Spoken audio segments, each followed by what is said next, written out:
Welcome to the Barber Game Podcast. I go by the name of DJ Meek Chops. Hey, people, this is Smith. What it do? This is Marcus. And this is the Barber Game Podcast. Yeah, man. What's going on, everybody? How everybody doing? Solid, man. Solid. Good. Yeah, we got a real special guest today. We got a guy, he's been very accomplished at a young age. He's been in the military, got out and went into bodybuilding, did that, Now he has a podcast, working all the same, family man, a real good friend, my man Eddie Lowery. How you doing, man? Thank you so much for having me, man. It's an honor and a privilege to be here with all of you today. So thank you. Yeah. And for the kind words as well. So. There you go. Yeah, man. How you doing today, man? It's another beautiful day in the world. There's so much to be thankful for as soon as you wake up. You got breath in your lungs. You got a roof over your head.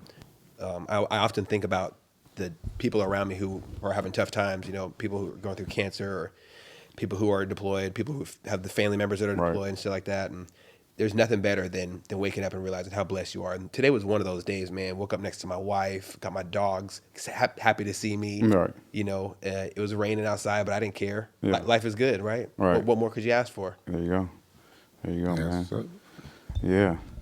Real tapped in with the military. You say you thinking about them all the time? All the time, man. I have a lot of friends who are forward deployed right now. I got a lot of friends stationed in different areas: Guam, Spain, Virginia, San Diego, Coronado. I got a bunch of friends who were in the special warfare community. So I'm always thinking about them because they're frequent deployments. And the stuff they deal with it's more focused than the vast areas of the military where they're not always dealing with normal combatives. So it's definitely something I think about regularly. Yeah. Yeah. How can you? what branch, man? What branch of the military were you in? Man, so I was in the United States Navy, 2012 to 2016. Thank you for your service. I appreciate it, man. That's what's up. I often think about what the right answer to that's supposed to be because I don't want to sound like an asshole or whatever and say, no, it was all good. My friend Jason Jarman just said last week, thank you for being worth serving. There's nothing better than coming back to a country where you're surrounded by people who look differently than you, who have different religions, different emotional expressions of how they want to live their life, what dreams, what goals do they have, and being around people in this country, we have great opportunities here. We have running water, we have electricity, we have so many things to be thankful for. So I love coming back to this country. Whatever is going on with the government isn't really a big deal to me. What's going on with the people is what my neighbor is thinking. That's what's special. So I would say thank you for being worth serving. There's nothing better than the people in this country, man. I love the people in this country. They're absolutely phenomenal. And so 2012 to 2016, I was stationed in Norfolk, Virginia, bringing the USS Theodore Roosevelt out of the dry dock and out to sea. We deployed for 10 and a half months to the Persian Gulf, did a whole bunch of great work over there. There are definitely ups and downs in the military. You don't expect to do the things you sign up for. You sign up with, I'm going to go do this or whatever. Right. Or I'm here for college. For me, I left because I had nothing back here except for like a person who loved me, my girlfriend. I left to get away from society, from the world over here, from my family, from everybody who didn't. I didn't feel like I had a place, and I wanted to find out who I was. And I'm so thankful that I did. It set me up for success with my future, learning who I was, learning who I wanted to be as a man, learning what is accountability, what is responsibility, what is leadership, what does bad leadership look like, how do you deal with bad leadership, how do you deal with being a bad leader yourself and fixing those issues. So the military for me was.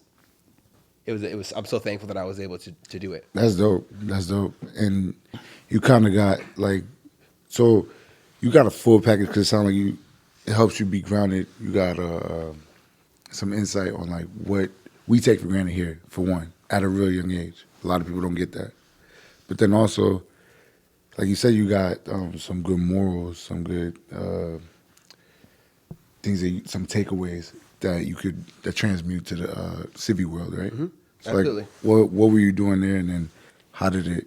It's because you got all these different, like you said, accolades. You got all these things you're doing. You got bodybuilding, you got podcasting, you got all. So what was it that you were doing there that you were doing that was able to translate to outside? I would have to say that learning that isolation is a gift. We don't know who we are when we have the family. We don't know who we are when we're being guided by a father figure or by a friend, or when you're always under the watchful eye of the cops worrying about this. We're not around friends that can steer you in poor directions if you have a lack of guidance with yourself. Being in tune with yourself and Very important. having a path. It's so important, because the second you look at yourself and say, okay, I want to be this. How do I get there? Usually you have a team. You can ask your friends. But how many times have you personally and you been told in your life that, hey man, you know it's a bad idea. The naysayers show up. Right. I don't know if it's going to be a good idea. In the military, you don't have that. You have what you're supposed to do, who you're supposed to be. This is the standard. Meet it or fail. There's many times where life or death is on the line. Like doing unrep in the Navy, you're traveling with two ships alongside each other, and you have no lifelines, no nothing. You're bringing on bombs. You're sending stuff back. You're doing whatever you can do to refuel. On an aircraft carrier, and being a rig captain, you're right there. And I have to direct a crew of about 14 to 16 people, and a bunch of people going on around me. I'm also worried about, are the ships too close? Are they too separated? Am I going to run out of high line? What if we have the Iranians show up and start messing with it like they always did? What if we have an incident with a ship or a boat that's stuck and stranded in front of us? We have to turn those two ships together. If we can't do that, we got emergency breakaway. I got to pay attention. I got to know the steps for emergency breakaway. I got to know who's in the right spot physically while I'm focused on directing as well. And having that sense of responsibility, knowing exactly what's going to happen when everything goes wrong, you get to see the real questions get answered. Am I gonna freak out? Right. Am I nervous? Pressure. Am I gonna fuck up? You know, all these things you get to really find out how you survive and how you thrive under pressure. And so that was one of my favorite things. The pressure makes diamonds. And being in that environment, I was able to see, who am I? Who do I want to be? What type of father do I want to be in the future? What type of husband do I want to be to my wife? What type of man do I want to be? Because we all get told what a man is, tough, rugged, don't take no shit from nobody. What if we were able to navigate life with more insight about who we are and set ourselves up for success? So me going to the military, I was able to get that gift of isolation. I spent every day focusing on who I wanted to be. What does the future look like? Am I studying for my next advancement exam? Why are other people failing a test that you take every 6 months to get more money? It's simple. You do the time, you get the money, and you get your degree or whatever when you get out, or you stay in for 20 years and get an early retirement at age 40 or less. How great would that be? So all the gifts I learned and all these lessons were very powerful. How to cope with death, how to cope with loss, what real love looks like. Because I cannot tell you how much time and distance does put a strain on a relationship. My girlfriend, now my wife, was over on the West Coast over here, and I was in Virginia, and so I didn't know what love was like. When you really are estranged and you're separated from your partner, how can you survive the bonds? Is long distance relationships are really a killer? All these lessons I'm so thankful for, and those are some of my main takeaways. But mostly how to cope with loss, and how to deal with you coming back to all your friends stuck in the hamster wheel. They're still worried about, hey man, let's go party, let's go drink the same drink. Not do anything and then complain about the job that we have. I didn't have that option. I got success or fail. It was an absolute make or break moment for me. Find out who I wanted to be. That's fire. See, I have a question. Is that something like that helped you with bodybuilding? Because that discipline and determination, there's a lot of isolation with bodybuilding as well. You kind of gotta eat your meals. Mm-hmm. You gotta wake up for cardio in the morning, do your abs, and do these things. So it's like it's hard too, Mm-hmm. And these are things that people don't really want to do, and that kind of helped prepare you because you got to be by yourself, like you said, them decisions. You know what I mean? Yeah, man, it definitely helped. Everything that I learned from the Navy transcribed into everything that's going on right now, mm-hmm. Directly. So discipline, right? Self-discipline is self-love. When you say, oh, I could go eat this pizza and drink a bunch of beer, but I really don't want to look like shit when it's summertime. I want to have that summer body that we all talk about. In the morning you want a nice body, but by dinner time you want to eat pizza. Yeah, you know what I mean? Man. And you got to kind of clip out those thoughts. That hit home. Hey, I'm guilty of that. But bodybuilding is an extreme though as well. So it's a lifestyle. It's a lifestyle. You have to make conscious decisions consistently. And have to be persistent. Yes, sir. Absolutely, man. Persistence. It has to be continuous. You don't get a break. it's 24/7. Only breaks you're gonna get is your refeeds when my coach Brian Click is gonna be like, hey man, it's date night. Go out to Outback Steakhouse. Like, come on, wife, honey, I got a refeed. Let's go. Like I don't have to eat the meals I'm eating. Chicken and and rice. brown rice. Chicken and brown rice, salmon, Broccoli. steak. I was eating great, man. My coach Brian hooked it up. I gotta be honest. It was the most clean, easy thing ever, man. I'm just sitting there eating my meal. I'm inside an escalator in Nordstrom's, shoveling my face with this cold food in my 6-pack fitness backpack, right? Little mini fridge with me, and I'm shoveling my face full of food, and I'm thinking, what am I gonna look like tomorrow? I'm thinking, what am I gonna feel like tomorrow? These negative thoughts show up. I don't want to eat this, Oh man, they got a bar over there. I bet they got real nice drinks, man. How great would that be? No, I can't do that. I'm not even gonna drink Diet Coke. I'm gonna sit there and drink my 1.5 gallons of water. I'm gonna chisel my body into this figure of what aesthetics look like. All right. This Greek god figure, and then I'm gonna get judged on my muscle, and then I'm gonna fill back up with food in my bulk season and go back into it. You don't get the make. You have to make the decisions, the tough ones, consistently. Are you gonna take the path of the fit fuck or the fat fuck, or that's just one extreme though?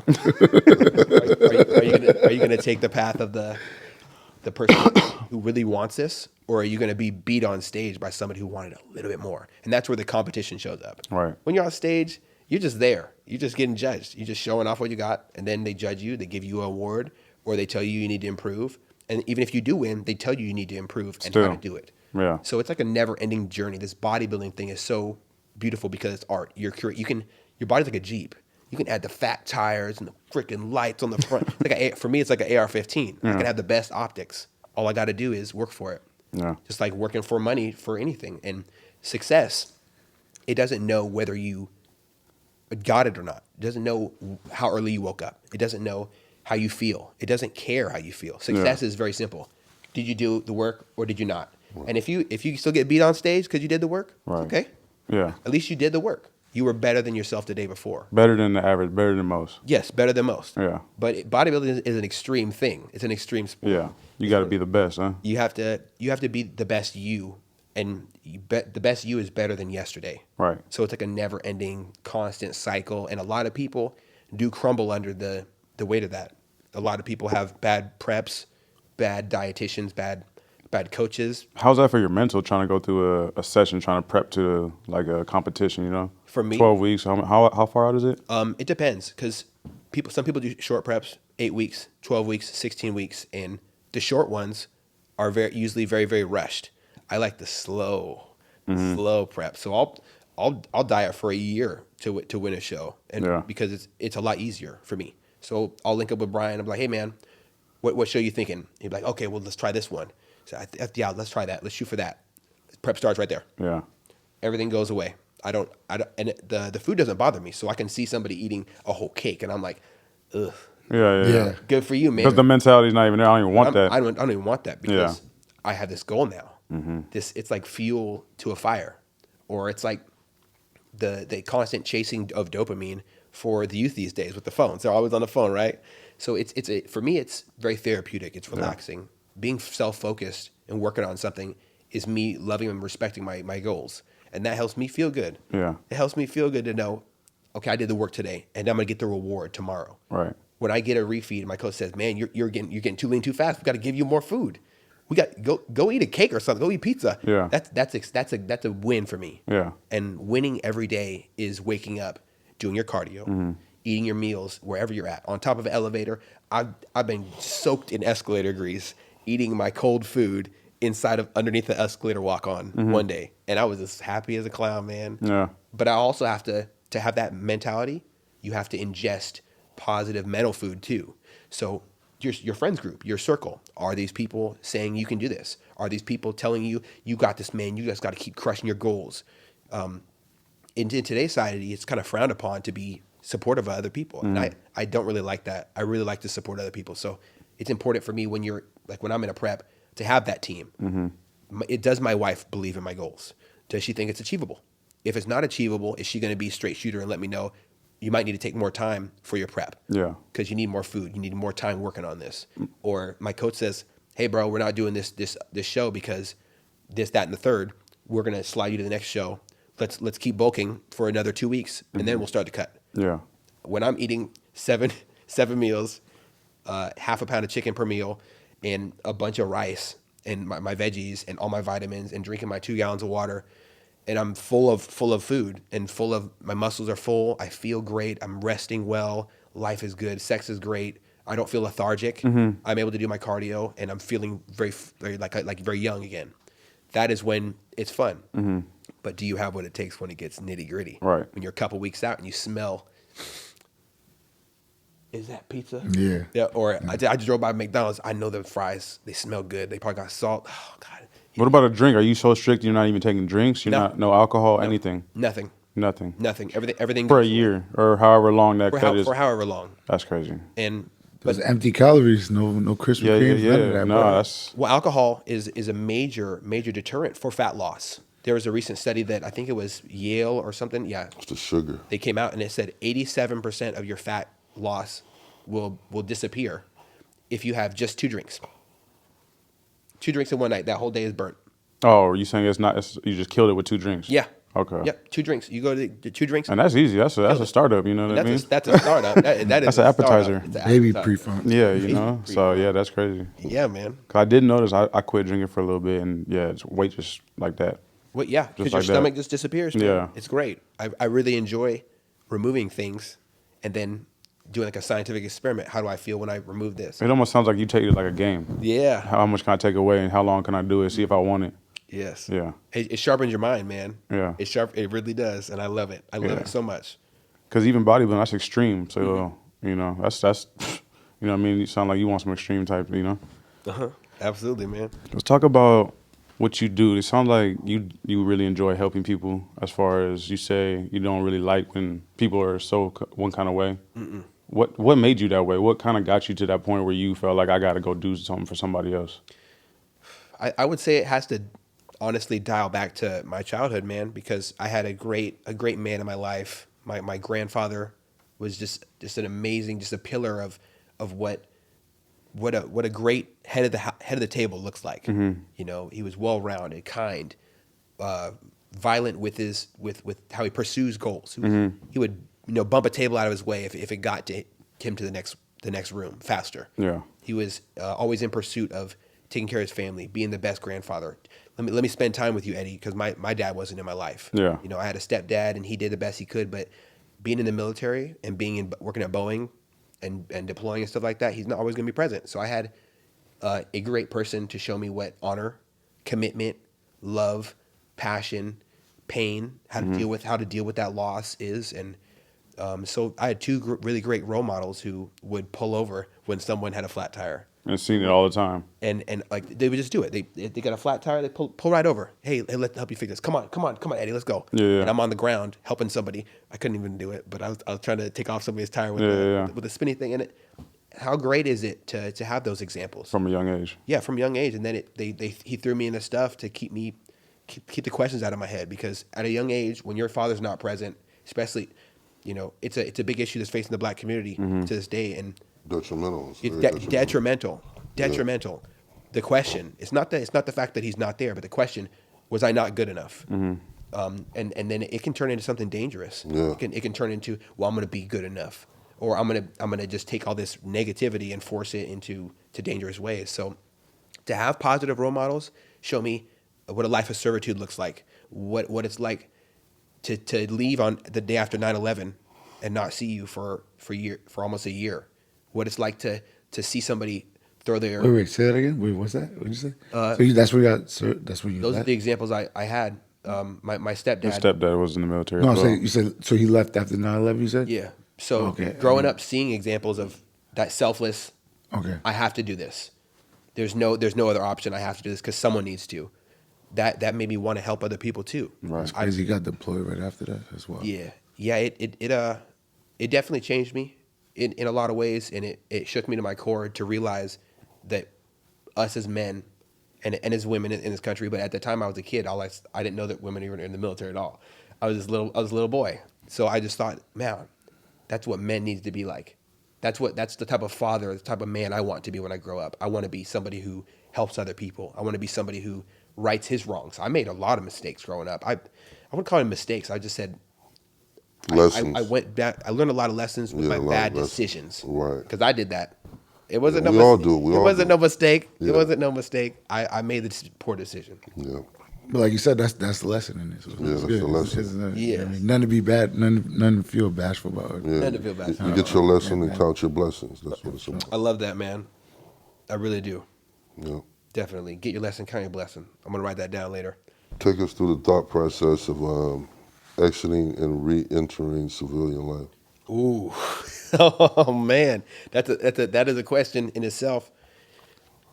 There's so many different interactions that I've had with other veterans, hearing about their experience. I have a lot of friends who left the military when I left the military.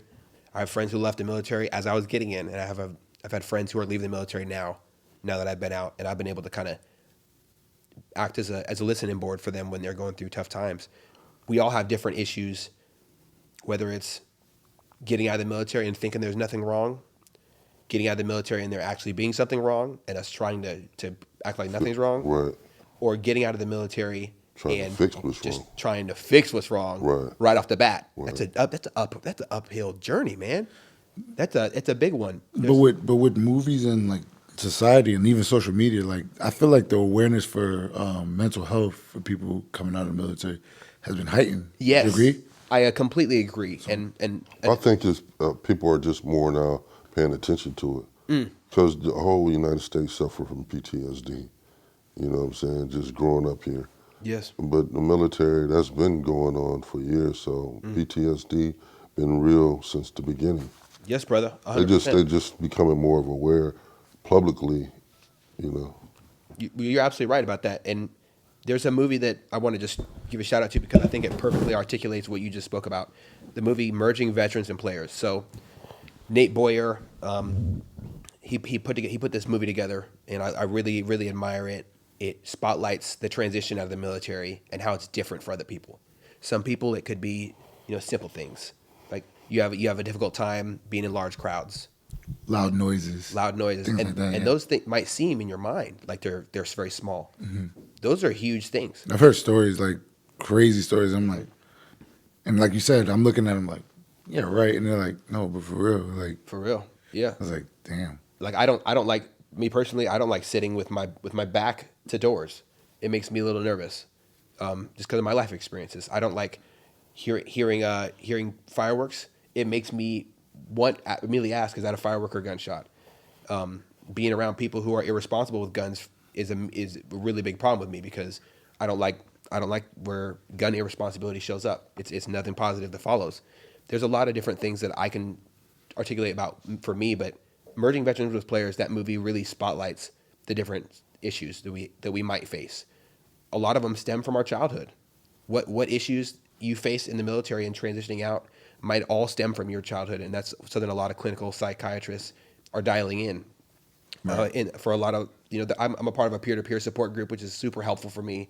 I was just gonna ask you, do therapy? I was just gonna ask you. Yeah, I do a form of therapy. I've never been one to benefit from sitting in a room and just talking back and forth with someone who's being paid to listen and tell me what I needed to hear. What's very helpful is peer-to-peer support. I was just gonna say maybe somebody with military background, Because that was my thing. Like I don't want to go to therapy if I have to sit. No offense to the other coaches, but I don't want to talk to usually an older white lady about my problems and what it means to be black in America. Like if I get a black dude, no homo, you know what I'm saying? Like to be able to, you know what I mean, empathize and really relate with me, lock in with me about what it means to be. That's a whole nother problem trying to get Yeah. you to understand what I'm even trying to talk Yes. about. You know what I mean? We ain't even getting to the problem. We got to understand where we at first, you know? But it's good to communicate with somebody that has a IQ level of common ground. You know what I mean? Just to have a conversation with them can help you share different perspectives on what you think your perspective should be. Yeah. So and that's just it. They having the foundation. So I can definitely relate to what you say, man. I find a lot of solace in talking to a guy. He might be in the Army. He might have got blown up 3 times. Right. But me hearing his journey, Right. I can find similarities about issues that I have. And I wouldn't call them necessarily issues. Things I'm working on. I'm working on being more receptive to confrontation. I'm working on not going over the top and thinking someone's trying to kill me when they're just trying to fight me. because they got their chip on their shoulder, whatever. It's not every situation needs to be taken to the extreme, and there's a lot of different times where I have taken things to the extreme, and I look back on it with wishing I could do differently.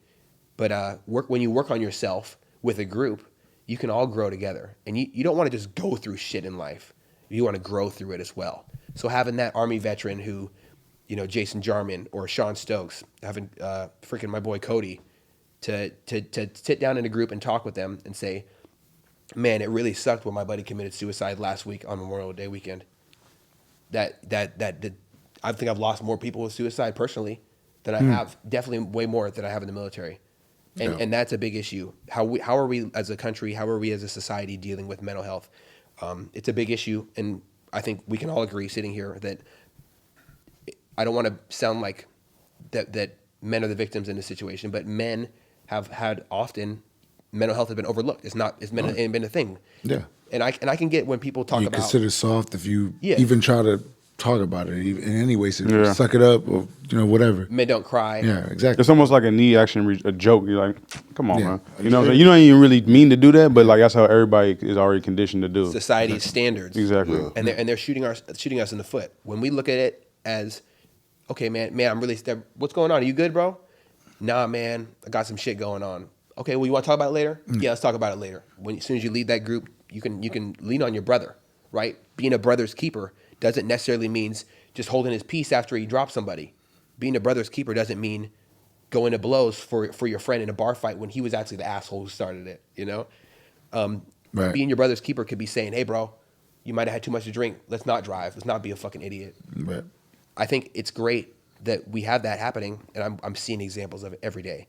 When you're a brother's keeper and you look out for a friend who's in a military uniform, when they take that off, one of the main issues that I'm usually seeing that they're facing is identity issues. I knew who I was when I wore the uniform. What happens when I take it off? And the NFL players have a similar thing as well. And that's what I like about this MVP group. So after you leave the NFL, you were this athlete. You knew you had a calling. You had purpose. And purpose is a driver for males in general. When I walk into Chop It Up Barbershop in Alderwood, I can see Marcus cutting hair, and it's not even. He could probably do it with his eyes closed at this point. It's He's his been doing it for a natural while. habitat. Natural I say it all the time. He's in You're his in thing. natural habitat. And him doing that, Yep. he knows his purpose. His purpose is to make somebody else feel good about themselves as soon as they leave that seat. Right. And I think he should honestly just break the mirror that he hands him at the end because it's useless. Because he knows they're going to look a certain way, and they should know, coming there again, that they're going to look a certain way because he's in his path. He knows his purpose. His purpose is creating art. And a lot of people who leave the military, they don't have that. They don't have purpose. I left the military personally. I didn't have purpose, bro. I didn't know who I was. At that particular moment. At that particular moment. In your mind. In my mind. Not necessarily in society or Yes. what God had planned for you. You know what I'm saying? So you definitely had purpose. But the brain will tell you don't have purpose. You don't have a path. You don't know who you are anymore. Your brain will tell you things like that because you just left. I spent 4 years of my life becoming who I wanted to be in the military, and then I left.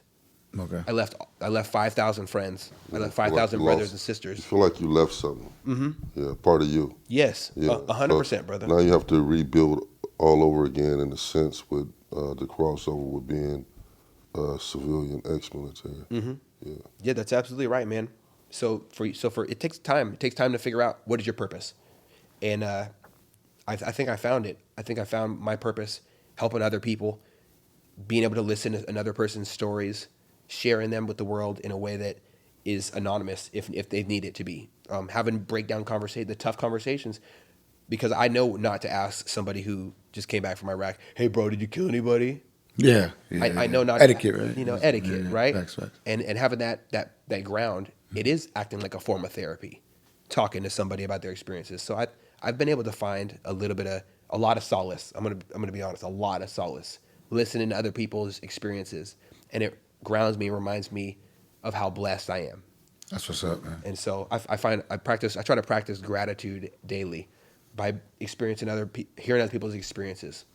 And that, for the listeners, this is insightful for people that have this like negative mindset about people coming out of the military and be like, oh, I got to be a cop. You know what I mean? It's like that. There's definitely other things you could be doing. You know what I mean? I know you probably know somebody, but there's people that get out the military and do great things, and you're definitely a good example of that. That's dope. I appreciate that, brother. Very inspirational. Thank How you. how do you find how do you find what do you do when you get out to find this purpose you're speaking of? People are, like you said, lost. Getting a job doesn't give you purpose, right? You just get a little 9 to 5. Yeah. So what are you doing as a military? Because you say you're helping them out now. Yes. So that's where you talking to them. Pretty much, you're passing along the information. You're passing the book. Yes. So I speak about that a little bit. it's hard, kind of hard to articulate, but I'm gonna try my best. When you leave the military, you kind of think about like what is it going to look like for me? When you're in the transitional program, there's like a 2-week course they send you to do when you're leaving the military. They teach you how to write a resume. They teach you how to dress up in a suit. They teach you how to pass an interview. How serious is this for you guys? Are you guys going through it like, man, whatever, just do this? It depends. Coming On, from it the depends on military, the person. Because at the end of the I think day, it can be a drastic transition, though. Yeah. Yeah. Because even not even to cut you off, but I remember when you first came back, that extreme level. You say you can go to that extreme. I seen it. There's a conversation how you was coming in, and then where I see you now is just really calm, collected, Even keeled. a different person. Just you can tell it's been working. You know what I mean? So you got to be coming from way up here, and you got to merge way down here with civilians. yeah, it takes time. It takes time because that 2-week course, they don't tell you you're going to be coping with all the loss you suffered through the military. Whatever happened back home, it's all going to hit you as soon as you walk in that front door wherever you come back to. Yeah. Even if you have a front door. I know a bunch of boys who signed up for being homeless, and they came back to nothing because they left with nothing.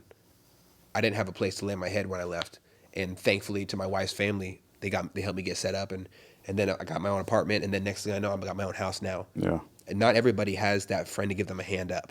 It's very easily to become a homeless veteran. I could have racked up a bunch of credit card bills, not knowing what my purpose is, and made a big mistake to try different jobs that were just dead end jobs. And we try to find purpose often with our career choice. What some people will say, hey, I'm a barber, or I work at a grocery store. I'm a manager at Walmart. I'm a manager at this. That's not who you are. That's what you do. You're taking your identity, and that's the thing we do in the military often. We identify with our job. Right. That is not necessarily who we are. Right. I think it's important to have a versatile lineup of the things you do, so you can find out what you like. Right. You don't want to just put all you can into making someone else money, or you don't want to set yourself up for failure and bank everything on a job that will literally replace you like this. Right. So finding who you are with your skills, it definitely does take time. It took me a long time to figure out that I don't know. I still, to this day, I don't know what I want to do, but I do. That was my next question. I What do do you multiple wanna do? things. I do Right. multiple things. So So what are your plans? my plans for the future definitely has to be a father. Me and my wife are talking about having kids this next year, and I'm so excited. It's something I've really wanted to make sure I was okay first, because when I came back from the Navy, I wasn't okay last year even. So you have no That's kids what's now? up. Yeah, I hopefully I hope boy or girl, I'm super pumped for it. Oh, so this is like your first? Yes. Okay. Yeah, that's dope, man. That's dope. I'm excited for that. That's what's in the future. A lot of other things are in the future too. Continuing to have these conversations, meeting with different organizations. The veteran service organization community out here is huge. So my buddy Josh Wielden put together this thing called PNW Vets, the Facebook group, and every single veteran resource in this region is joining this, and they're having meetings, breaking down the boundaries. Okay, Right. I work at 9 Line. I help people get out of being homeless, or vets. I can also get them started getting a job. We can build some repertoire.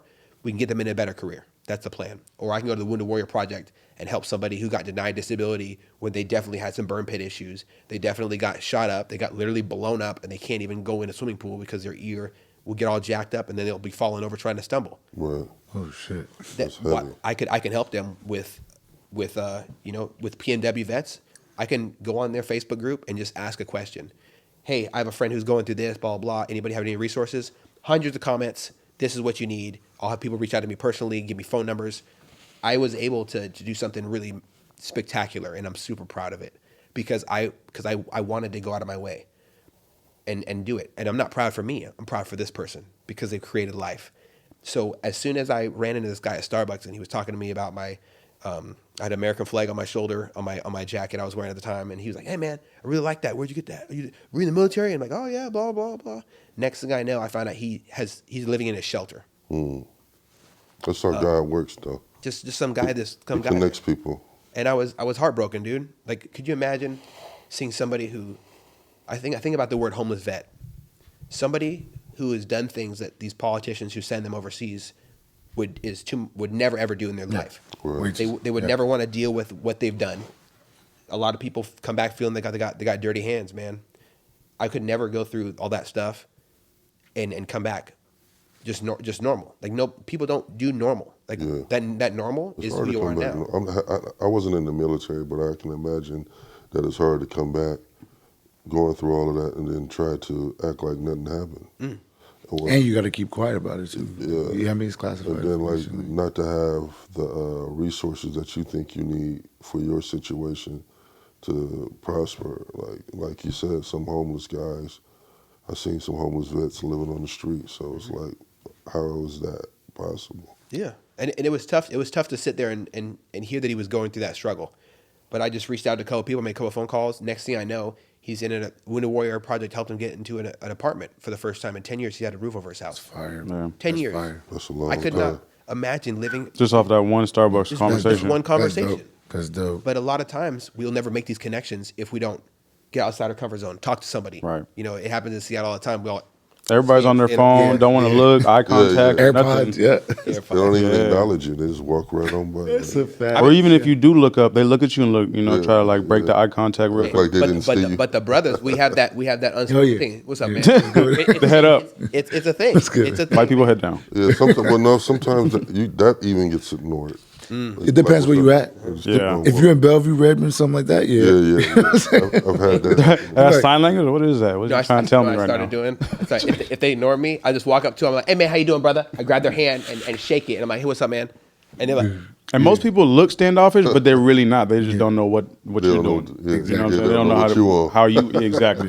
Everybody checking temperatures pretty much. A lot of people from other places here too. You know what I mean? You got to remember that. So it was like, I'm not even from here. I know a lot of people be coming here. So So is your podcast the way that you kind of help people get back to talking about the points that need to be talked about? Is this because that's a form of helping? It kind of seems like it stemmed off of you finding ways to help military vets get when they get back on their feet.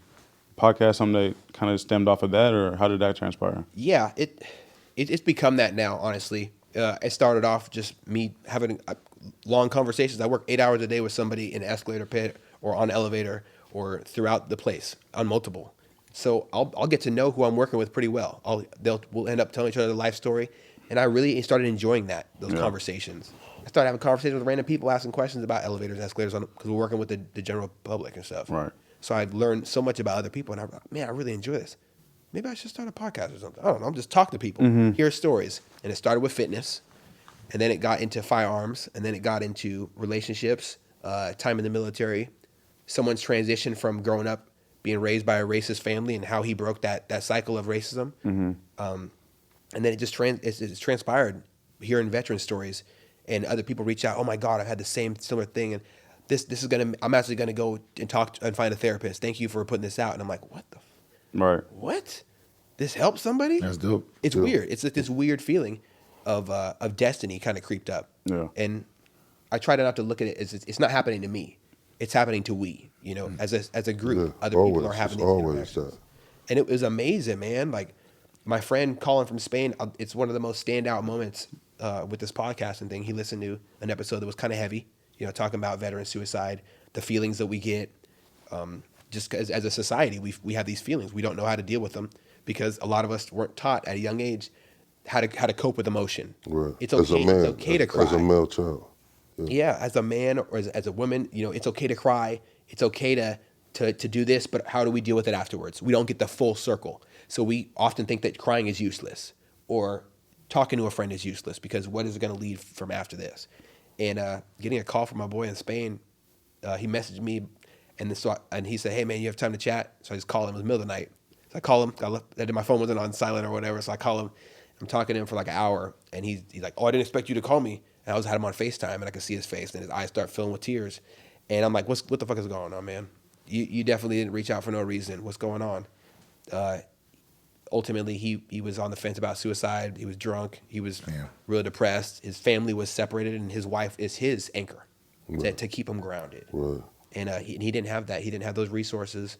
He was they misdiagnosed him with pills in the Navy military medical system, and it was making him have multiple suicidal ideologies. And ideologies can get pretty heavy, especially when you have drugs changing your mind.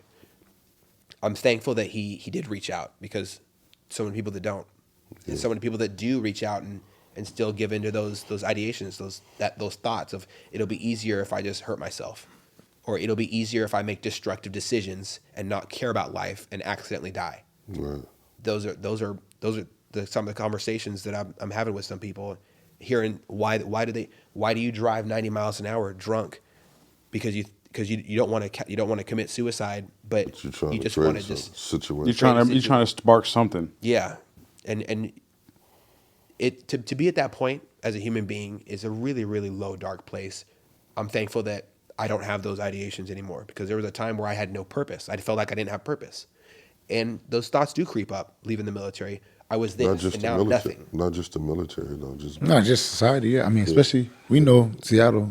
Growing up, we got a high rate of that over here. growing up as a young teenager, as being a black male, you have that same. You cross them same paths. Yeah, man. I wanted to ask you something a little bit. What do you expect when you go into a barbershop, man? This is the Barber Game Podcast. We got to ask you questions about the barbershop. No, please man. do. Please do. When I You know what I'm walk into a barbershop, man, the first thing I expect is smile. I expect people to be in their element. And when people are in the element, the conversation starts. Right. This is exactly what I expect when I go into a barbershop. Maybe not as solemn, maybe not as in depth. Right. Yeah, about certain conversations. A little bit more joyous. Yeah. But I definitely expect that. As soon as you walk in, people smiling. And greeted. Because they're and what's up, man? And the head nod it definitely happens as soon as Marcus looks up. What's up, man? As soon as everybody in the room, they're gonna have this spark of light and energy. You walk into, you should feel comfortable. Yep. You should feel at home.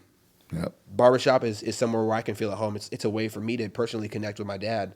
He was in the hair industry, and he absolutely loved being around other barbers, because that connection that they all have. You're literally spending every single day making somebody else feel good about themselves. How do you not smile? Yep. That's what I expect when I walk into a barbershop. Well, my teeth wasn't always right, so I used to not smile for a long Hey, time. man. I'm good now, though. The no teeth smell. Yeah. So yeah, definitely. Okay, that's what's up. That's just one of the things. I can also expect advice, Okay. questions about the poor decisions I've made, leadership from a person who's a barber could be doing that for 60 years because they keep coming back because they enjoy it, even though they're done. They can still go back and enjoy it. When I was in Virginia, I had a guy who cut my hair, and he was phenomenal. I'd go there just once a week just to hear about how I could be better about my situation with my dad. We were on bad terms, and he was teaching me how to kind of pass things out with my mom. I got a lot of guidance from this person because he had a wisdom, because he listened to people who were smarter than him who sat in his chair. And I can never forget, and I'm so thankful for him, right there in Newport News, right next to the shipyards. Bad news. That's Bad news, yeah. Yeah. I'd walk that way, and thank God I never got mugged or nothing. But I'd walk that way, and I'd sit down, and I'd just sit in his chair and talk with him. I'd just go there just to chat for hours. And he was a great friend, a great mentor to me. Barbers, they touch so many souls. When someone sits in that chair, they're going to share a piece of them with you. You can share a piece of it. It's like therapy. Yeah, brother. Therapy. Yeah. And I love that. That's what I expect when I walk in a barbershop. Knowledge, empowerment, laughs, and ball talk, and talk about sports. Talk about with that new Drake album that came out, whatever's going on, they're going to talk about it. And that's what a barbershop is. Yep, that's what's up, man. Sound like a good barbershop experience. Tell about a bad one. Tell about a worst barbershop experience you ever had. Okay. There's quite a few, man. So this one time we were deployed, and my boy cut my hair, right? And I was like, okay, we're good. He was too busy that the next time I needed a haircut, and so I walked into the ship where they the people who get paid The Navy barbers. the Navy barbers. Oh my Okay, god, okay. I'm scared to talk about it. I'm gonna have a panic attack up in this bitch. I had the biggest, fattest line over on this side, and the other side was down here. My hairline was pushed way back. I looked like I aged like 30 years. LeBron ain't have shit on me. It was a mess, man. And I walked in front of my division because we don't wear covers when we're at sea. And they're like, what the fuck happened? Who did that to you, man? We got to go kick their ass, man. So I'm sitting there with 90 people looking at me like my hair's all jacked up. And don't go to a Navy barber. They don't man. care, huh? Don't Really go that there. bad? Oh, man. Are those barbers that are in the Navy, or are those people that got hired to cut the Navy? Their job is their job is they sell stuff at the grocery store on the ship. And I'm not trying to shit on all them because some of them are good, but you got to get lucky. Some of them they just be like, okay, it's my first week cutting hair. Yeah, you sit down in the chair. I've never cut hair before. We gonna figure it out. Yeah. That didn't work. That ain't Next. it. That ain't it. Trial by fire is what I would say. That's funny. And I was in the flames, my brother. Yeah. I was in the flames. That was a bad experience because having to look to yourself. Fire. Trial by fire, man. And if you have a bad experience, it can set you off, man. I didn't want to go back. But you got to get a cut 10 days But from you now. got to get it 10 days from there. And then, yeah, man. And Yeah. it was a mess. It was a mess. Give us some insights going into podcasting and what you learned about the industry so far. Ooh, okay. So the podcast industry is very much like any other industry. You got good seeds out there, bad seeds. You got people who are looking to be more popular for themselves and people who are looking to deliver a message of positivity or of hope, of what keep having faith when you're in a hard time can do. I try to find my own avenue in it. I didn't want to do something everybody else did. So you guys have something very unique right here. Thank you. You know, and I really admire it. Not just because y'all do the video thing too. Yours is fire though too. I appreciate that, Big man. ups. Big ups to you. Thank you so much. But I try to find my own avenue. What can I provide to the world, so I'm not just in with the crowd? And all my listeners, I get a lot of feedback regularly. So I'll have people reach out to me, say, "Hey, man, I really enjoyed this story. Can you do another one like this?" And I say, "Okay." And I try to find somebody with a similar story. But a lot of times, I'm talking to a stranger. I just met him in passing in the military. I'm learning their story on the spot. Right. I have no idea who my guest is. I have no idea what they're. All I know is I used to give them the head nod in the hallway. Right. Right. All So I you know do a is lot of improv. yeah. All of it's just right off the dome. Right. It's all raw and authentic, and that's something that I try to provide personally. It's a challenge to you too, though. It definitely is. Yeah. It definitely is because you never know when you're walking into a heavy episode. Yeah, with that, and then you don't know who. Like some people are not as open. They're like they freeze up and One word yeah, answers. Exactly. Yes. You're right. Yes. No. Yeah. No. So I gotta go right now. It's like, yeah. Hold on. Let me take this real quick. yeah, exactly. So And that is also a different thing too, because a lot of people, not everybody knows how to be a guest on an episode, No.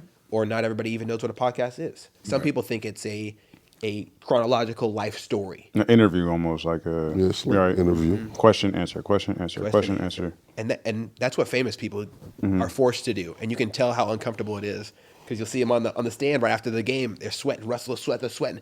Yeah, God got us through this. He just has that pre-planned speech. What happens when you don't have those questions? Yeah. Like, I don't know what you guys are going to ask me. Everything's out. I'm just expressing myself, and you guys are asking me questions. That is what I think good podcasts can do. So that is something I admire about this platform you guys have right here. It's something I admire about all my favorites because I try to spend my time ingesting new mental food. right. We talk about eating good food in the fitness industry. We don't talk about what we put up here. Are you listening to people who are being challenged by life? Are you listening to stories of people who made horrible mistakes? Shia LaBeouf, hearing him talk about the things he did, that was amazing. It inspired me. Do it. To want Yeah, to bodybuild. That's why you chose bodybuilding. I chose bodybuilding as it's just one of the series I do. So I have quite a few different ones. Bodybuilding is just one of the things I like to touch on because I did it. I have some background in it, and there's a lot of great stories from people who were bullied for being fat over the years, and now they have the best body ever, and they feel better about themselves. And I love shining light on the direct correlation between how you feel when you look in the mirror and how you feel when you're not looking in the mirror, because if you like what you see, no matter what that looks like to you as an individual, there's nothing better than that. I get excited when I hear Lizzo talk about her loving herself. I think that's great. It ain't for me, to have health risks and stuff like that. But that doesn't mean I should be mad about how she looks or how she feels. I'm happy that you feel how you want to be. And how great would it be if every single person looked in the mirror and was like, damn, I look good, I feel good. When you look good, you feel good, you eat good, you work good, you fuck good, everything's good. It's all about what you see in the mirror. And that's something that hair stylists do. They create that thing for somebody. So you're gifting somebody that missing piece. A good haircut can change everything. Yeah. A good physique can change everything. A brand new gun and going shooting with it can change everything. Knowing how to protect your family can change everything. When all these things kind of tie in together, and that's what. So like with a different series, I have one for fitness, and fitness isn't necessarily bodybuilding. That's just one of the forms of it. There's also CrossFit. There's yoga, meditation, mental fitness, emotional fitness. I have mental health is a series I've started. Mental health talks with professionals in the mental health industry. Service and sacrifice is a big one because I'm having somebody share their military story and talk directly about the lessons, the transition out of it. And every time somebody else hears somebody else go through a tough time, they have now They have a tool belt, and they're just taking that new wrench or that new pair of channel locks. Yeah. And now I know how to. I might be able to fix these couple leaks I got in my sink of life. And it's not. You don't want to have that brown gunk pouring out. You want to be able to have clear, perfect water when you have a sink running. Right. So you have to have the pipes cleaned out with positive stuff. You got to weed out the bad seeds. You can't do that if you think you know it all. Right. So I'm actively learning from everybody, like sitting down and talking with you, or I go on your Instagram, I can see that you're creating art. Yep. And it's going to inspire other people. There's nothing like having a good DJ. I've too many Me times. got some stuff out. Me got some stuff out on Instagram. Yeah. Oh, yeah. What's going on, man? I didn't get the memo. Eddie did a deep search. Eddie went all the way through the archives and found the DJ Meek chops. Hey man, I like to know who I'm dealing with because I can see who you are a little bit, and the more you talk, I can see it come out of you. Yeah, absolutely. That's something you're passionate about. Be off that. Yeah. But all these different series, I'm just ingesting in their life story, their experiences, and wow, is it amazing to sit down with somebody who survived the most horrible, gruesome attack on their lives and is now a advocate for women, self-defense with firearms. Dude, Carrie Sloan is an absolute badass, and she teaches. She's a domestic violence survivor. She's a advocate for women's firearms. She's very, very active in helping people learn about gun safety so we can lower these gun-related incidents due to gun ignorance. I've lost a family member to gun ignorance. How great would it be if that didn't happen? There's so many different conversations I've had, and one of my favorites has to be the talks that we don't want the world to know, the anonymous ones, and that's one thing that not having videos can help with. Mm-hmm. So I spotlight conversations with people who don't really want to be acknowledged. They just want to share their story because it might help somebody else. That is service. That is the service they're providing to the world, and that's what I try to provide differently with mine. Man, I love these conversations. I love helping people share how they've healed, so I can heal another person. Right. And that's where you kind of absolve yourself of who you are as a human being, and somebody else is just sitting there, and now they're smoothed over like a rock. Yeah, fix the problem. 15 years from now, where do you see the podcast? Where do you think this can go for you? I look forward to the future with a realistic standpoint. Mm-hmm. I see me continuing to put out as much content as possible. In 6 months, I put out the same kind of content. A variety. Yeah, you're gonna be just broad span. Yeah, I feel like you can't say one dimension. Yeah, you can't stay one. Because even where you started, you said you started off with the bodybuilding and fitness, and then to be where you're at now, 70-something, 80-something episodes later, and now you're on Survivors, you're on this, that, and the other, right? Mixing it up. So it just blew up that way because like you said, you got people coming in and telling you what they want to hear. Mm-hmm. So 10 years from now, we could be anywhere, right? I plan on over the next 10 years. Continuing to have conversations, continuing to link up with other podcasts. Mm-hmm. Talking about this experience right here. I want to be sharing it with other people and describing what it was like to just sync up with people in a different venue. I'm not a barber, but barbers are some of the most intelligent, powerful individuals in the world because they touch so many people, not just physically, but also spiritually, mentally, emotionally. You're helping somebody heal. No.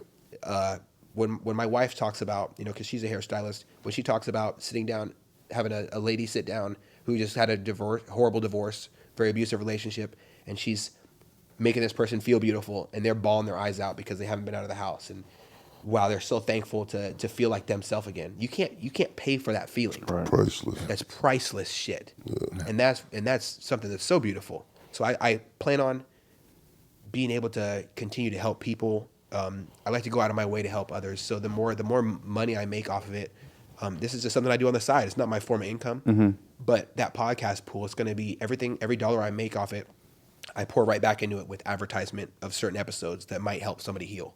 So if I do a DV episode, we're gonna put as much money as we can behind that. If I do a episode about a very, very special person who is a veteran and has had an amazing story, and they're really figured out this whole transition thing, and they're thriving, not just surviving or getting by. Right. They're active. They're healing. They're thriving. That is a story I'm gonna put stuff behind, because what world would it be if Why not? we didn't have people Right. committing suicide? That number 22 a day, that's pretty scary. 22 veterans a day. That's a lot. And to have an impact on that, even in the slightest bit, I'm humbled and appreciative to be able to be an advocate against suicide, man. Yeah. I'm a big passing the pain is never a positive thing. Last year I lost 24 friends to suicide. A lot of them were in the military, and it was tough for me to stomach the idea of not wanting to take that pain, to take that feeling, that empty feeling of loss, and put it into a platform where it helps other people. I have to take this energy, put it somewhere. I can't just hold on to it, because I'm gonna be upset and be sad and be mad. Why did this happen? The rage shows up. Yeah. Why did my friend do this? Because you're feeling his pain now that he might not have spoke about. So anything to help others speak and talk about is what I'm gonna be doing over the next 10 years. And not just the heavy stuff, also the fun stuff. All Man. right. Yeah, of course. I love talking about shooting. I love talking about just anything, man. Anything and everything. So fitness is huge. That's definitely something I'm going to continue. And in 10 years, hopefully, I already got new microphones. I plan on having more people on to do Afghanistan episodes, Iraq episodes, or just nothing but Specific, Army Rangers. right. Yeah, I want to just provide more. That's a good idea. Yeah, To have different perspectives. Yeah. From different, like bodybuilding, military, spiritually, mental health. Yeah, that's pretty good. yeah, man. I'm so excited. I'm so excited. That's dope, man. What's up with the merch, man? I like your shirt, Merch? bro. Oh, this That t-shirt's fire. only guns, man. That's you or what? That's, No, I got it off You got it one of my somewhere? site. I got my wife started designing T-shirts for my podcast, but she took this QR code and put it on the back of a T-shirt, and she's like, "Hey, scan this." I'm like, "Scan what?" Like, play a camera on the side. I'd never even used a QR code before, so I pull out the camera. I'm like, that's my shit. yeah. What? That's my shit. I got a link to my episode on the back of a T-shirt, so that was cool. But there's Only Guns, man. Everybody talking about OnlyFans. I talk about Only Guns, man. That's fire. I might make one just about guns. That's fire. About guns. Why not, right? Yeah. That's dope. I like that shirt. A little play on words. It's Oh tight. yeah, man. Because people take a double look every time. What? God. You wearing an OnlyFans T-shirt? No, it's Only Guns, baby. That's heat. That's kind of dope. Yeah. I'm a very active member of the gun community. I love guns, man. Firearms, fitness, family. These things are great. A lot of money into guns, though. A lot of money. I put a little bit. I try not to go crazy with it. Like I'm not like a gun Connoisseur. gun connoisseur, but I do have tools to protect myself, my family. We try to practice defense of how we defend our youth. How do we defend our women and people who people will actively take advantage of? If you see me walking down the street, I'm probably not going to be as much, have a higher chance of being preyed on as my wife or my family members. I'm probably not going to be that person that someone chooses. Oh, I'm an Let's try him. evil person. Let's Yeah. try that motherfucker, right? Yeah. To be a force to be reckoned with. It's a never ending journey. So I'm looking into jiu-jitsu. I'm looking into being better with my shooting. I'm excited to travel for more shooting courses. But it's important to know when not, as a responsible gun carrier, 24/7, it's important for me to understand when not to shoot versus when to shoot. So having experts, listening to advice from people smarter than me in the gun industry, is essential. I don't have all the answers. Yeah. There's not even a lot of answers up here, but I can tell you who can. I can go on active self-protection on YouTube and learn about what a bad shooting looks like. I can go on Donut Operator or that one, or police activity on YouTube and see what bad shoots look like. and have them break down where it was bad, so that I can learn from that lesson and understand what self-defense is. Because self-defense is not, oh yeah, you insulted me. Wait, I'm gonna get outside. I'm gonna gun this nigga down. That ain't it. Right. That ain't it. Even though the music always probably perpetuate that, right? And it does. If you don't have a Yeah. filter, you're gonna be Yeah. like, yeah, I'm gonna get bucking this motherfucker. Yeah. Hey, no. Think about the music, social About to crash media. out, That's yeah. all. That's all you think. You hear about crashing out all the time. You know what I'm saying? Yeah, exactly. So That ain't it. That ain't it. That's how you get Fact. locked up, man. it's a fact. Be like, I thought I could do that. I didn't know. No, you can't. Yeah, they don't wake up until they're locked up. It's It's- early. It's very scary that to be a part of to be a member and a part of a culture who is looked out from the outside in, that perpetuates violence through its artistic expression. When an artist is talking about violence and stuff like that, that might just be their life journey. It's not good to look at it like, oh, that's just violence from the outside looking in. But a lot of times, that's what sells right now. It used to be sex sells. A lot of times in the industry, it's get money, get hoes, gun down another black man. That ain't the way. Smash a That ain't the way. female or that, yeah. Yeah, hump somebody else's girl. That ain't it. That ain't it. That's not how we should be. We should uplift each other, and it's good to express yourself. I'm all for, King Von talking about the shit he's done. I'm all for, any artist expressing themselves is what that's art. It's beauty. But as a listener, I have to put a filter on when them 808s are bumping. I gotta really hold on. Yeah. This ain't it. It's entertainment. That's entertainment. Just like Energy. watching a basketball game or something like that. Let me talk about something else too. I seen one of your episodes you was talking about peacocking. Are you into the PUAs, or do you like Tate and what's the Fresh and Fit podcast? You rock with that type of stuff or what? I have a difficult time connecting with that at all. You do? A difficult time connecting with it, because when I hear somebody else talk about how a man is supposed to be, that person is trying to put somebody in a box. How many times have you been put in a box as a black man in your life? Yeah, several times. need to My act a whole certain way. life is like that for the most part. Or have you? How Not many to be a times have you victim. ever heard you're acting white? Right. How many times have you heard, oh no, man, you need to be doing this? Someone trying to put you in a box, to categorize you as what a ideal black man is supposed to be. That narrative's been spun for so many years of what a black person's supposed to be. Black person's supposed to wake up, go get their motherfucking money, fuck somebody else's girl, self-destruct in our culture. What if we spun that idea and said, okay, I don't want to be labeled in a box at all? What if we look at this as an opportunity to just wake up and be great today and help out another friend? That would be different. So when somebody like Andrew Tate says, a man's supposed to be this is what, I don't think so. I think a man is supposed to be whatever that man needs to be, and whatever he decides he can be, because putting a limit on somebody, you're clipping their wings. A lot of people do peacock. And I just seen you mention it on your thing. I was like, I wonder. I mean, usually I don't hear that verbiage. Usually, what do peacocks do when they're No, I know. you're I violent? know. They, I understand. Look, but not yeah, even violent. I'm Just thinking like trying to, basically flex. yeah, So, to flex. It's yeah. good. It's good to have a flex. Yeah. Like, hey man, I just did this. That's a big flex, right? Yeah. That's awesome. But to try to intimidate somebody else by the type of man you presume yourself to be, and you put out to the world. There's a lot of bad actors out there in the world, man. And when someone's a bad actor, you can usually tell. The loudest person in a dark room gets shot first. That's a lesson that was taught to me when I was a child. Message. And Message. you want to avoid people who are like, yeah, look at all my shit. People joke about that shit in the movies. Yeah. People are doing that in real life. Yeah, it's a fact. That's the type of people I try to steer away from. I like quiet people who make moves. Merv got a book out. I've never written a book. That's awesome. Yeah. I want to write a book one day, not with my story, Salute. but with other story. That's awesome. Tip the scale. Tip the scale. Right there. That's huge. Somebody, Epic. a book? Right. A book. I don't have a book.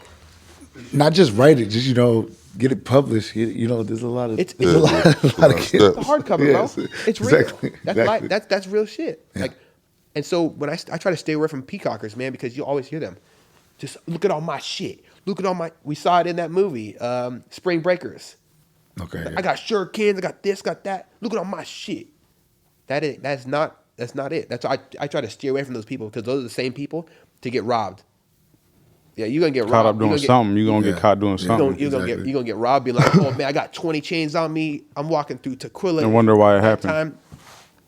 Because You're lit. I'm be thinking about them 20 chains. I'll tell you the truth. I'm gonna be thinking about those 20 chains. Yeah. Yeah, I try to avoid I try to avoid that in peacockers in life. You know, there's a word that's get tossed around a lot and it's used pretty improperly, or a phrase. Sorry, toxic masculinity. How many times have you heard, "Oh, that's toxic masculinity"? Right. What toxic masculinity looks like to me is, It's a trendy thing. I feel like right now. It's just I think trendy. I think it is a trendy thing. But that if the people were to use it in a real sense, what would that look like to you? Future. For real. I rock with it though. I rock. Toxic God. Toxic. But toxic. No, I don't know. Go ahead. But You- I'm you give thinking like me toxic masculinity to me looks like, no, I don't need to cry. That's pussy shit. yeah. Bro, your mom Okay, just okay. died. Your mom just died. It's, It's okay okay. to be Yeah, upset. it's okay. Yeah, okay. Yeah. Being I got told being told that it's not okay to feel how you feel will make without the serious lows, you won't have the serious highs, like yin and yang. So when I'm having a great day and I have one small thing, it might seem like a major low. But I have perspective now with all the high lows and the high highs, right? Those moments give me more perspective. Me just walking around and being like, oh man, you know, look at all my shit. I'm this, I'm that. When I'm in bodybuilding, to me, look around, I'm fucking muscular.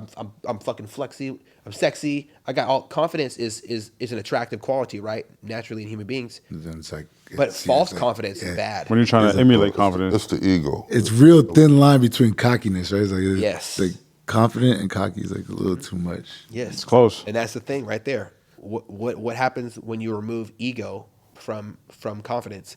That is where it becomes like a very, very real, absolute thing. Toxic masculinity to me looks like me telling a boy who's going through a tough day, "Hey, you better toughen the fuck up."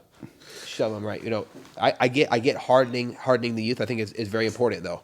At the same time, so you have to find that healthy We balance. seem, yeah, that's what I said. I was just about to say we seen it go both ways. Yes, Because now we're seeing some of these kids now. Oh my God, God, Everything hurts their feelings. I don't want. Everything I don't hurt their want. feelings. I don't want to talk too bad. And it's like I can't even say Yeah. much. You don't even want to. What do you say?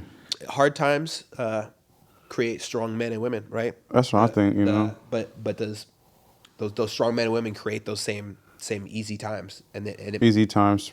you know I Create don't weak want to individuals. use the same quote, but you know no, but yeah, but it's a real thing though. Yeah, it is. It's a real thing. The more that think about back to World War II, you had people who were growing up watching their whole family go to war. You know, Vietnam, you had the whole family going to war, all the men. Goodbye. You had to have purpose now as a young man. You have to be the head of the family. You have to protect your sister from that asshole bully on the playground. I knew what I needed to do growing up. I got to take care of my sister. I got to read her every night. Dad's deployed. He's gone. I had purpose. I never thought of, oh man, I'm just gonna be the, whatever. I'm gonna put off this false persona of who I want people to think I am. Being raw and authentic is definitely the way. It's way better, and that's where I think that society throws around that word toxic masculinity in definitely the wrong way. like I said, I just think it was just trendy and it's real marketable Yeah. or something. Yeah. That's all. Marketable. That's all I think it was. I don't feel like it was, and not. There was just no way people were gonna subscribe to that and stick to it and be like, oh, this is what I'm striving to be. Right. Come on, bro. Well, what's masculinity to you? Because to me, it looks like the most masculine thing that I can think of is a warrior in a garden. I'd rather be a warrior in a garden than a gardener in a war, right? A gardener in the war. So I'd rather Someone be someone who's who knows true. No aggression in the time when you need it Yeah. versus someone who can control it. Yeah. Yeah, that's what masculinity looks like to me. A father who can teach his daughter self-respect, a father who looks out for his child, a father who doesn't bail out when times get hard, a father who don't beat the shit out of moms. That's what masculinity looks like to me. I want to see a leader in a male form. That's masculinity. Okay. And that's how I try to look at masculinity. What about you? What do you think? No, I agree, man. Like I think nowadays it's just blurred, and especially with the younger generation. Like you said, that talk, or even when women say you ain't supposed to act like that, or you're not supposed to think like that. Questions me when I'm thinking, or whoever. You know what I'm saying? But it makes you question yourself. Am I making this Or am I being an asshole? You know what I'm saying? Am I making the right decision, the hard decision, or am I the asshole to do it, right? So I think making that hard decision, like you said, when it's not like it's the peer, everybody wants you to do that, is you want to do that. You know what I mean? Making that right decision. What you just said there, that's like. What about OG? I was about to say, what about you? Yeah. Being responsible for decisions that you make, and not just think about your instant gratification at that time. You know, you have to consider everybody around you based on your decision within, you know, the percentage level.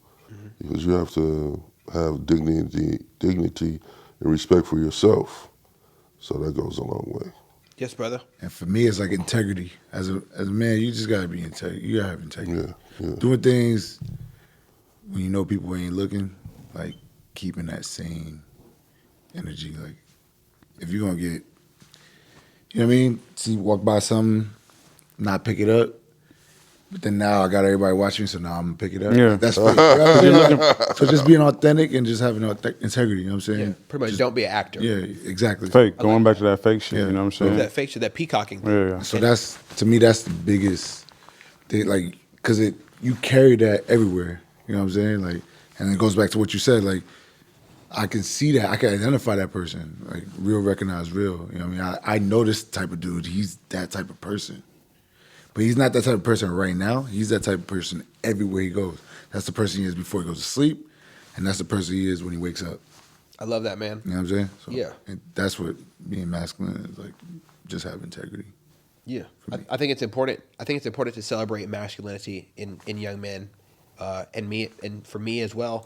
It's going to be an important lesson I teach to my son or daughter to celebrate these things that we have as natural. I think there's a lot of great women out there that are great with nurturing and great with discipline. I think that it doesn't have to be always the dad who brings down the hammer because you're going to think that your mom's an easy pass. I think there has to be a level of discipline carried across the board. And there's a lot of families who don't have the dad there at all. And the mom's got to take on the full mantle of turning this young man into who's mad his dad's not there, who doesn't have a leader or guidance, and he's going to spin out of control like I did when I was growing up and act reckless as hell. And then he's going to go to the military and come back to try to find this idea of what he wants to be as a father in the future. And I think the full circle moments where it comes around like that is trippy to me because I know I don't want to be who I used to be. And I know I don't want to be like my dad. I know I don't want to be like who I thought I needed to be in just a few years ago. I'm always chasing that next thing of who do I need to be in the future. I think it's the responsibility of all men in this world and all women in this world to identify who they want to be in the future and strive towards it. Because if you're alive and not living, it's a scary thought. There's people sitting in hospital beds wondering why. What should I start praying to God for a second chance at life? Yeah. You know, dream chasing, goal chasing, all these things. That's when you're alive. When you're nervous about what you're going to do next. Taking chances. You know, Yeah. taking chances, rolling the dice. Yeah, for sure. Betting on yourself. Growing, Doing too. things to get the heart rate up a little bit, you know, being nervous, stepping outside the comfort zone, like you said. Yeah. Some people just move with no goals, you know what I'm saying? Not having a goal. Kind of Or just, with no that's how time go by fast, you know what I'm saying? When you ain't got nothing going on. Yeah. And it's scary. It's scary to see people because you'll recognize them once you're really goal oriented. Excuse me. and They'll stand out. They'll stand out. You'll be like, oh, that person's shining right now. Pressure makes diamonds every single time. When you're sitting there under that pressure and oh shit, the questions start to show up. The self-doubt, because we all have self-doubt and we got to learn to fight that and combat it to succeed. What is it going to look like when I keep pushing through? Can I get under the squat rack with 3 plates? I don't know. I used to weigh 125 pounds. Now I'm 212. Like, can I do this? Can I deadlift 405 easy? Like, what's the future? Yeah. What if I drop it? What if people see me drop it? Fuck it, I'm gonna try anyways. Right. That's how you succeed, in my opinion. Success looks very different to other people, though. Right. Just even trying is a Yeah. success. Yeah, you just Because gotta show most up. people ain't even You trying. gotta try. 100%, man. 100%. Is there anything we missed that you wanted to bring up? That you want to tell the viewers right now? Yeah, I would. First, I want to say thank you everybody for tapping in. I think this platform is great because when you have multiple people instead of just one person asking questions, there's a lot of different perspective that can be shown. I appreciate being a guest on here, man, and wow, what a great life it is. And my biggest hope is when people listen into different podcasts is that they find something to take away. And, Sure. and that's something that I hope to always provide. But beyond that, man, I just want to know, like, how do y'all feel about firearms? I believe in my Second Amendment. 2 Alpha, 2 Alpha, yeah, 2 Yeah. Alpha, 2 Alpha, yeah. I think the last thing I wanted to touch on was the importance of people who are minorities in this country. Well, I wouldn't call them minorities anymore because, wow, the social I integration. mean, we have. we still make up less than what 10%, 15%, something like that. It's really like 14%, right? Yeah. Cross. But so it's still kind of minority. But I do agree with you, man. Let me walk that back.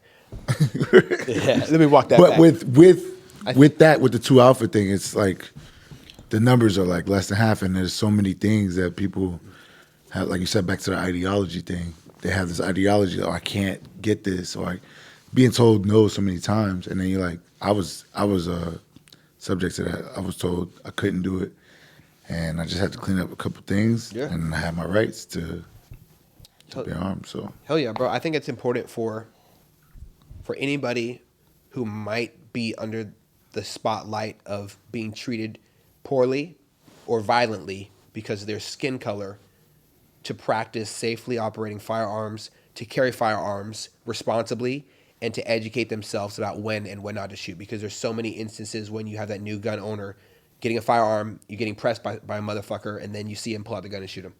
Just because of words being said. Understanding what deadly force means, understanding the repercussions and the responsibility of having a gun and carrying it responsibly, practicing often.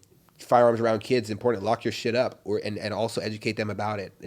There's a lot of great resources out there, and the last thing I would say is, please, if you are thinking about getting into firearms, do the research. Reach out to a friend who you know is regularly rehearsing with firearms, and be responsible with it. Because as a human being in America, there's nothing worse than being there's nothing worse than being preyed upon by racist motherfuckers. yeah, It's happened to me. There's nothing worse than it, and there's nothing worse than someone trying to rob you and you not having a piece. There's nothing worse than being in a middle of a shootout and somebody and you don't have a gun. You don't have a gun. You can't protect your kids, your family. You don't want to. I would ask that people, before they let a politician stand on the graves of dead human beings and say that you don't need a gun to protect yourself because we will. And then, we have these giant police responses that take a lot of time because they're strapped for people. No one's coming to save you. Please practice saving yourself. Practice first aid. Practice emotional fitness, spiritual fitness, and mental fitness. Tell your friends and family you love them because life changes like that. Yep. Like last time I was down in this area, I was in a store working on an escalator when there was an active shooter in Macy's. That's crazy, right? yeah. I it would is I crazy. would have probably froze up and folded and hidden some clothes rack or something if I didn't have a piece and I was able to escape. So practice not dying every day by practicing living every day, and you can be a great human being and love other people, and also be very, very okay with guns and having them on you. Don't let some person who sits in an office protected by the cops and the feds and the state agencies tell you don't need a gun to protect yourself. Stay strapped, man. Stay strapped and take care of your family because especially the ladies out there, don't let somebody tell you don't need a gun because you're a woman. Educate yourself because you deserve it. Stay safe, ladies, for real. There you go. Yeah, that's fire. Nah, he definitely is the man. I had him come over and show me some things, one time, because he's the gun safety expert, man. He's not an expert, but on his way, right? I'm practicing. On his way. Every day. There we go. Practicing, man. Yeah. That's fire. Yeah, we got to go. We got to go shoot. We got to go down. Go bust caps. Oh, yeah. I would offer you a drink, but I know it's empty. I'm just kidding. I'm just kidding. This is actually, We talked about the empty calories. I said I would have offered you a drink. I'm not dieting right now. I'm not dieting right now. Let's get into it. Yeah. I'm just kidding, man. I'm about to get to it anyway. So yeah. Yes, Lord. Yeah. It's Sunday. Yeah, no. Man. Give us a range from 5 to 15 year goal span. Okay. Well, what looks like for the next 5 years for me, I definitely want to keep doing this podcast thing. I don't want to be working in the next 10 years for somebody else or a corporation. Not that I don't appreciate my job, but I don't look at it as a job anymore. I look at it as a form of income, and income can be swapped out and changed, and you can have multiple forms of income. A great tool right now that is at everybody's fingertips is this phone. You can talk to anybody on the face of the earth. You can sit down and ask a rich person, to spend 10 minutes, just 10 minutes, explaining how you could be better. If you give them 5 minutes of your life or what you're working on right now, and you can get that back. I sat at a bar last week, and this guy's going to be mentoring me. He'd love to sit down and share how he bought land, how he went through the transition of moving from house to house. Now he was up $6.2 million in a year. I want to be around people like that. So in the next 5 years, I want to keep being around people who are better than me. I don't want to be in my 5-year mark from 2 weeks ago. I really plan on having a whole lot of podcasts, a whole lot of different conversations. Sponsors is definitely something I want to have. Getting with different entrepreneurs that are working on their craft, selling vodka. Sit down with artists who are writing books. Expand. Definitely have different monetization forms for my podcast, but also for life. Why sit there and just say, "Oh, I have one job"? This is a land opportunity. Right. We got running water. We got lights. Yeah. We got electricity here. We can plug in and talk to people. There's so many blessings out there with that. So one of the things I use right now is the easy way to how I started going on trips and stuff like that was Acorns. This little app on your phone, rounds up nickels and dimes to dollars and invests it for you. I don't have time to read books on the stock market. And, Sponsor. And We're looking for that sponsor. yeah, hell, I wish, shit, man. They definitely need to sponsor y'all, man. But Be fine. put in some nickels and dimes, and then I don't have time to study the stock market. The stock market hasn't been very kind to me, and neither was crypto. But I can tell you who it's been kind to. So I'm gonna keep being around people like that, and I plan on opening at least 1 or 2 small businesses with a group of individuals who really have a good head on their shoulders, trust, who have failed. Failure is something I need to have in my circle. So What's your business of interest? business interest, I would say maybe something fitness related. There's nothing better than opening up a gym because I have a couple of friends who are opening up gyms in the area, and that's something I want to link up with. Keying into even something simple. Like there's a bunch of crazy ideas out there, but maybe helping people open up a new barber shop. I never know. You never know what might be in the future, but I definitely know that there's a great thing we have especially in America right now, that we have land. There's a bunch of spots in Snohomish, empty lots. How many acres for cheap ass prices because there's no house on it? Buy that land, wait a year, sell it to somebody who wants to develop something on that plot, or develop something yourself with some friends and have them start living there and paying rent and paying back that house expense to build the house. There's a lot of different ways to make money in America, and with the conversations I've had, being involved in real estate, my wife in real estate school right now. That's something that's definitely in my future. I have a bunch of friends who are vets and people who own different companies like landscaping, doing flooring, home design. I can use all these people and say, hey, okay, let's start a group business. We all work together. Let's break down these boundaries that separate us, these boxes that we put ourselves in, and let's all work together. And we'll all just break the bank. However, you don't have to necessarily tie yourself to a business either. So being involved in businesses directly that I own, being a small business owner is something that is definitely I'm very passionate about. I want to do that in the future. And I would say in the next 10 years, I want to be done with my job. I don't want to have a job. That's fine. I want to have a form of income that I might stay working there just as a baseline because I want to make sure my children are very well taken care of. I don't want to have to worry about how we're going to make it through next week. Living paycheck to paycheck ain't living. And there's 24 hours in a day, so I plan to use every single one of them, no matter how many bags I got under my eyes, Yeah. So in the next 10 years, I don't want to work.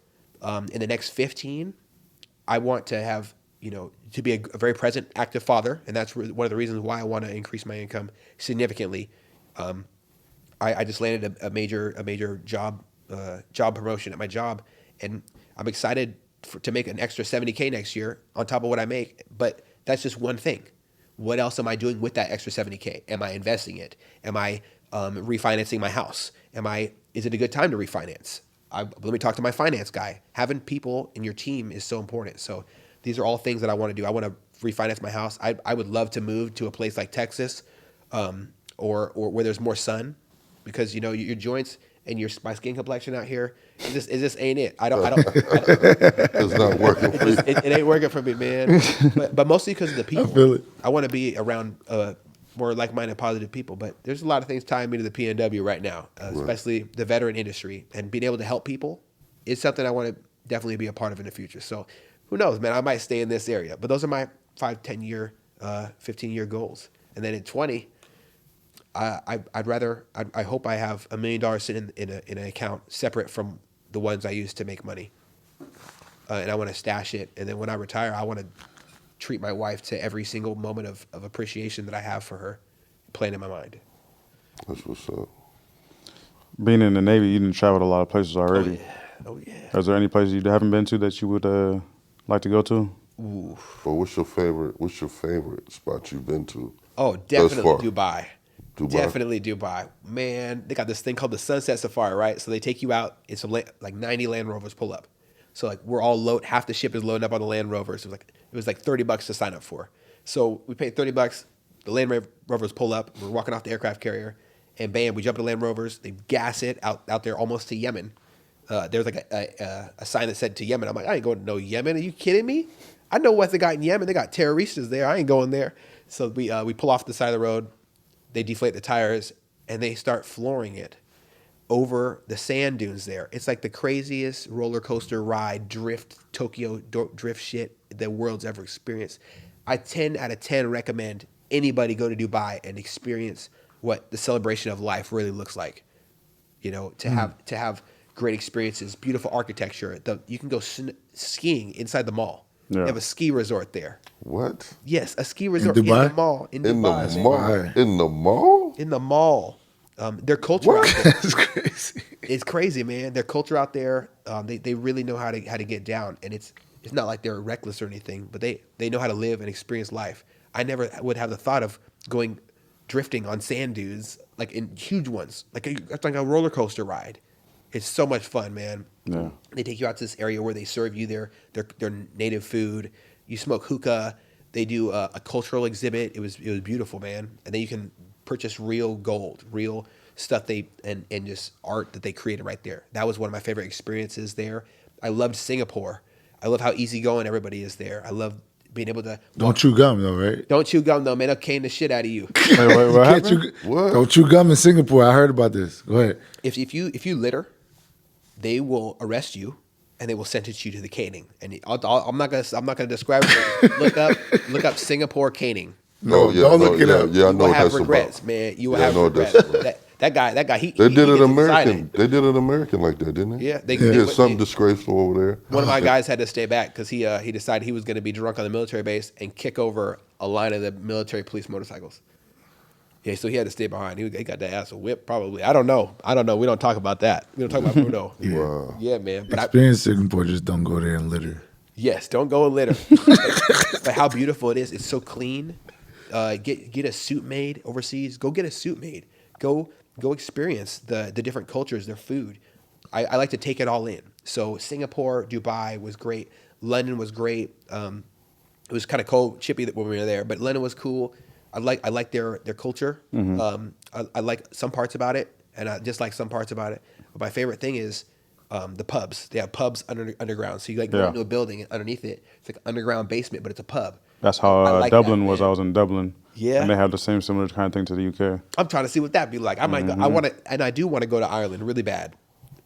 Ireland sounds like the dream place to go. I love experiencing other cultures. I hate the idea of being just American and just doing Right. American shit. How great is it that we have a world experience, right? Yeah. That's where I want to go. I want to go to Dublin.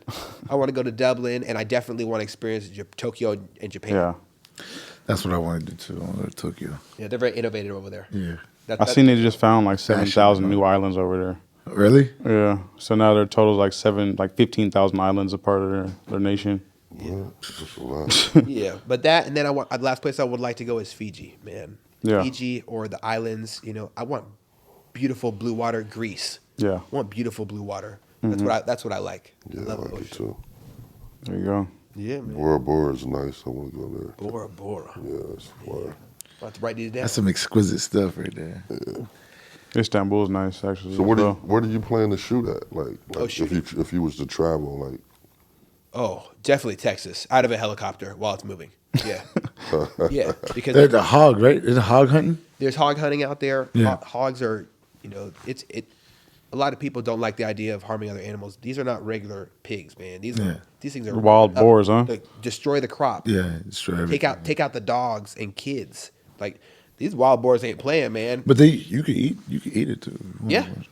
As long as you ain't no. That's good eating, isn't it? Yeah, it's good eating. Right there. Yeah, you might. I mean, they're eating all the crops. So Hog head cheese. That's pretty healthy, huh? Eating all the crops, man. The vegetarian diet. I think they went vegan up in this thing, man. But yeah, I would love to go shooting there. I'd love to go shooting with new people because it's so therapeutic for me, man. Throwing a little piece of something at a target again and again and again. The rest of the world shuts out for me. That's my therapy. So they plan to travel, like shooting a podcast too? Like, Oh yeah. I definitely would love to go to Texas. I have some friends down there in the jiu-jitsu industry who I plan on doing updated podcasts with. So I got a mobile setup for my podcast, so I can go anywhere and do a podcast on the spot.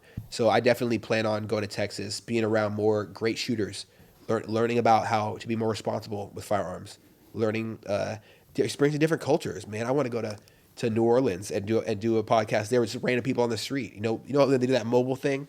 Oh yeah. I definitely want to do that, but I'm going to keep it a little bit more PG than some of them do.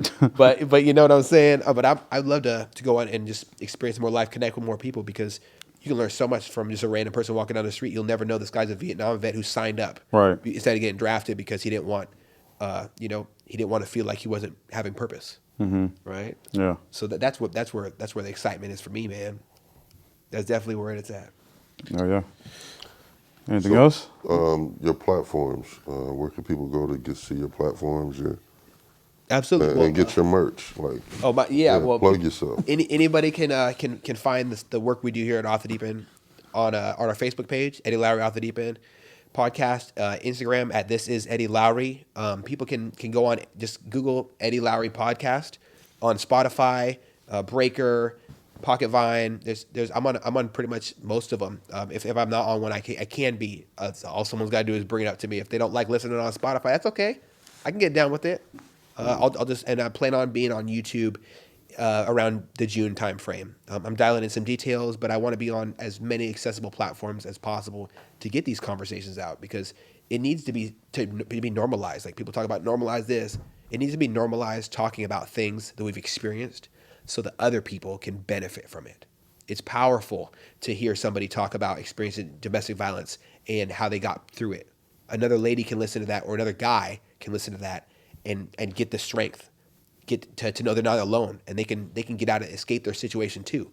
And they can do it in one piece, no matter if the cop that shows up fails them, if the judge fails them, or if they get a pass because they're in the military.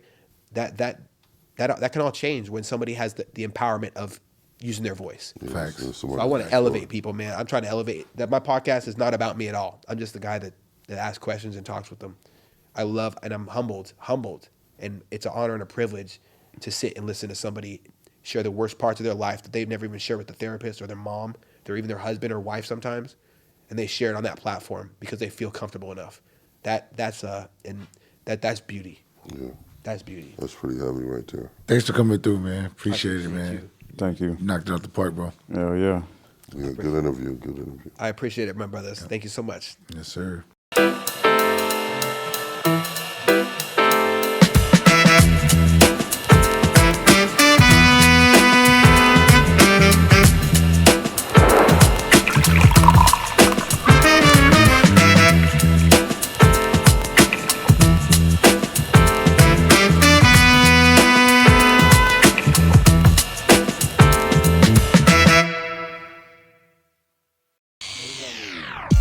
That concludes this week's episode. Tune in next week and check us out at thebarbergame.com.